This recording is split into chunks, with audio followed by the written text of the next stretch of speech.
In this lesson, we're going to be making this modern chair based on this drawing that you see here. Um, and so a couple things we want to go over. Um, the, um, the chair has four legs, a top, and then a back, a seat and a back. So what I'll do here is I've got Fusion open. I'm going to create a new design. And so when you do this, you want to obviously make sure that you're working in inches, since this is in inches and not metric. If it was metric, I would just click on here and I would change that. So, you can start anywhere, but it's probably best to start with the legs, and there's four of them. So what I would do is go to my top view on this cube, and then on the ribbon above, I'm just going to make some cylinders and extrude them, some circles and extrude them. So I'll go ahead and click here. Now, what it wants to know is, first thing is where are you going to put this? So I want to go ahead and select this top plane, and that's going to put me at the base of my legs. And so I want to make sure that I've got my sketch grid and then the snap selected. And so what I'll go ahead and do then is select the circle. A couple different ways I can do it. I can just create the four circles and extrude them kind of to make it easy. Probably the first thing I'll do then is, if you notice, the legs are underneath the seat that's 20 inches. So why don't I go ahead and just make a square as kind of a guide for me. And so I'll just make this, I'm going to scroll out as I do it. And so I'll make this, the width of it, it says is 18 inches. So I'll go to the 18, and I want to snap this on the grid if I can. So we'll do that. Sorry, here, make this a little bit easier for you to see. So I'm going to make it, the width of it is 18, and I snapped it on the grid. And then the seat is actually, it's not 21, but it's actually 20 inches, right? So there it is. So that's essentially where it's going to be, and I'll say finish sketch. So being that the legs are under there, and I'm not going to worry about the height or anything. So now let's do the same thing. I'm going to go create sketch, and I'll select this plane. And what I'll do is I'll just snap it in there. These are 2-inch diameter. So each of these grid is an inch. So I'll just go like 1, then I'll do another one, 2. And I could type it, or it's just snapping. And then there's 3 and 4, and say finish sketch. So let's go ahead and look at that in 3D, see what we've got here. And so what you can do, because I finished the sketch, I can turn that first one off if I want, or leave it, just turn it off. And then kind of like Play-Doh, I want to extrude this into legs. And it says that the legs are 18 inches. So let's go to the extrude. I'm going to select, says profiles. I'll select 1, 2, 3, 4. And I want a new body. And I can just either move this up to 18 inches or type it in. So I may as well just finish dragging this up to 18 inches. And you want to make sure you say new body, not cut or anything. It's a new item, and say OK. Now you'll notice the moment I did that, this thing with bodies came over here. So I got this new body. So legs, I could label these, but that's fine. Let's go ahead and turn that sketch, the first one, on. So that is essentially my seat. So what I might do, rather than reinvent this wheel, so to speak, is let's just take this and I'm going to extrude that also. And it says the seat is 1 inch. So let's just type in the distance is 1, or I could drag it up like I did before. And it's not a cut, it's a new body. So you want to be careful of that you're actually making a new body versus a cut. We'll go over what a cut is in a moment when we do the back of the chair. And so there it is. Now, I want to move this item. So, maybe what I'll do is in the body, let's just label this, double clicked it and labeled this seat. All right. And so I can move it by just clicking onto it. And then I'm just going to, there's arrows for me, and I can just drag it up. I can either type it in again, or I know it's 18 inches. So I'll say, OK. And so I want to inspect that, and I can tell. So if you're not seeing what I'm seeing, the visual style, you could do wireframe, but because I want to see this, I'm going to go shaded with edges. All right. And then go back to this cube, and I'm going to select this little home. All right. So now I want to make the back of this. There's a couple different ways to do it.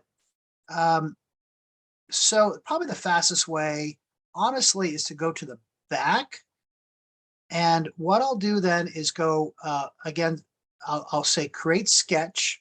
And I can either put it on this back of the seat or we'll just put it on this plane here. And I'll go ahead and select the rectangle. And it's obviously going to be 18 over because that's what the seat is. But this time it's up. If you notice, it's not actually, it's not 20 inch. Yeah, it's 20 inches, right? So it's the seat too. So I'm just going to go up 20 inches and it's 18 over and snap that and then say finish sketch. And then let's see in the home what it looks like. So it's actually on the wrong side, but that's okay. So a couple of things I need to do. I actually need to lower it, but let's go ahead and extrude it first. So I'll go ahead and say extrude, select it, and I can just grab this and make it 1 inch and say finish. And it's a new body. All right. And so let's just go ahead and type in back here just to make it BACK so everybody understands here. I need to move it. So, you know, if you right click on the name and say move, you'll see these arrows. Again, I'm just going to click it, go down, and then I actually want to make this, I could have it on this back like this, but honestly, since I want to be consistent with the cube here, let's just move this to the back. And so I'm going to move it back and I can really eyeball it here. So it's minus 21 inches, but let's go ahead and inspect that. All right, there it is. So if you look at the drawing, it's the same. So now all I need to do is put this hole into it. And so what I'll do is I'll say create, and I'll do the exact same thing, right? So I'm gonna select this line here, but instead of selecting this, I'm gonna select the back of the chair, right?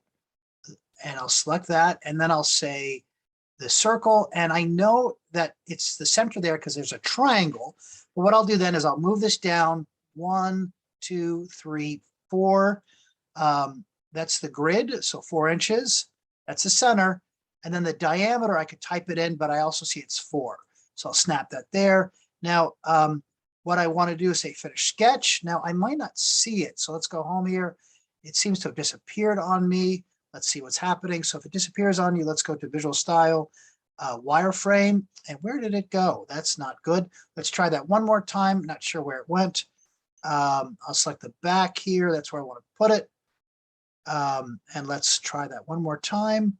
So I'll just come down 4 inches and come over 4 inches. Hopefully it'll be there. And where is it going, everybody? I'm not sure why. Oh, you know what? It's not going on that plane. What's doing is it's actually, if you notice, it's probably on the top somewhere. So I think what the easiest thing to do, let's go ahead and select let's do that again. So finish sketch. We'll make a new one here. Let's just go ahead and select this plane. That way we won't have to worry where it's going. I think it was a little confused. And we said that's 4 inches. So I could type it in or just snap to it and say finish sketch. All right, and let's look at it in 3D here. So it's way out. Now, honestly, it doesn't really make a difference for what I'm doing, but I could move it, but I want to extrude this and cut it anyway. So instead of new body, I'm going to say cut. I'm going to select the object, and I'm just going to go all the way through the object. And I can tell it's through there by the holes, and I'll say okay. And so what that has done is it has actually cut a hole in the object. So let's go visual style, shaded with edges. There it is. So really, I'm done with this thing now, right? So now all I want to do is render it.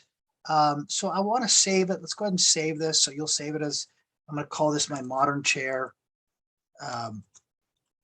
And so when you save it, it is actually going to be in a file.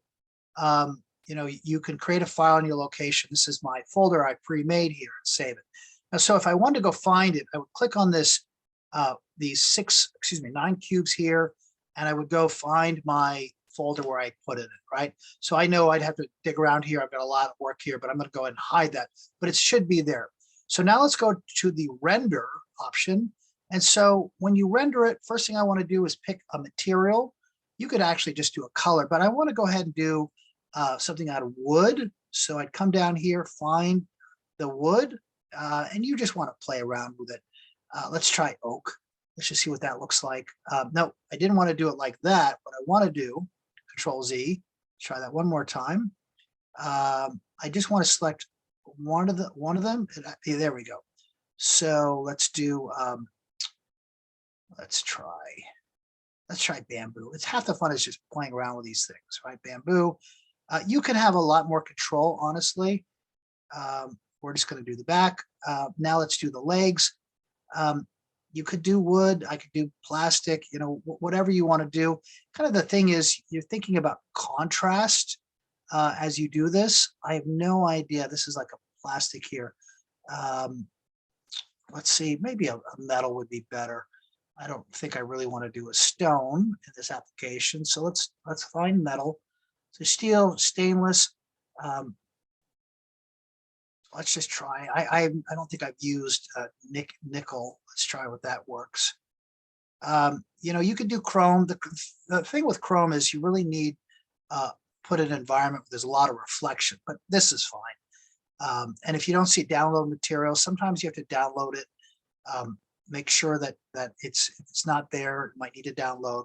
And say close. And then what I'll do is I'll select the next one over, the scene settings. And I'm going to go ahead and select, you don't want a solid color. I want to do an environment, right? And so, you know, you can play around with this. There's a ground plane we want to use. The camera, you have a lot of control over this, but let's go ahead and select the environment library. You might have to download some of these, but let's do like, you could do like an outdoor plaza. You might have to download it. It's probably pre-done in mine. I could drag that in there. It's not what I really want to do. I think I want to do more of a setting. So you can just play around with it. Sometimes you don't want things that are too boring, right? Or maybe you do. So here's, for example, the skylight. I need to download it. It's not actually in there. And so it looks like it's downloaded. Let's just drop it and see what happens. All right. And so you can kind of look at what's happening. So you really don't know till you render it, to be honest with you. So the way you render it then is I go here. So pick a view you like, you know, maybe you want to show all four legs. Let's say render.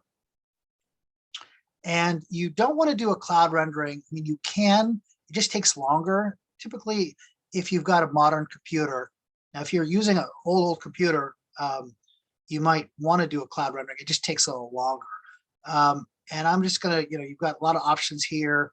I'm just going to do a standard and I'm going to say render. You notice that it's going to go to a PNG. You've got options. PNGs are great. TIFFs are very big and JPEGs can be really small and kind of what we would call bitmapped, right? So I'm just going to leave it at this. Image size custom. I could do, you know, 8.5 by 11. There's a lot you could do here. But for the sake of what I'm doing now, so here are high resolutions. We'll just leave it right here for now and say render. And it's going to take probably take about 2 or 3 minutes to render. That's okay. You know, old school, it would take like all night. Or think of Pixar, where they'd have to actually, the first Toy Story, they'd have to put a couple hundred computers and network them together to create what we're doing here in very quickly. It uses what's called a math coprocessor, which calculates the reflection. If you've got multiple light sources, it actually takes a lot longer. All right, so let's go ahead and look at that.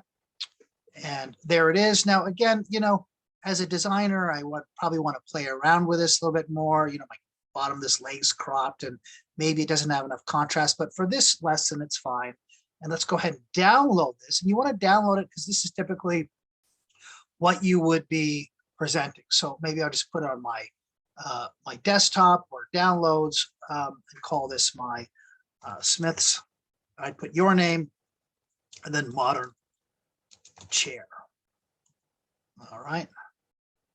And say save. And so then when you when I would go open that up, you would see that it is completed and you'd upload that image. And you are done with this lesson.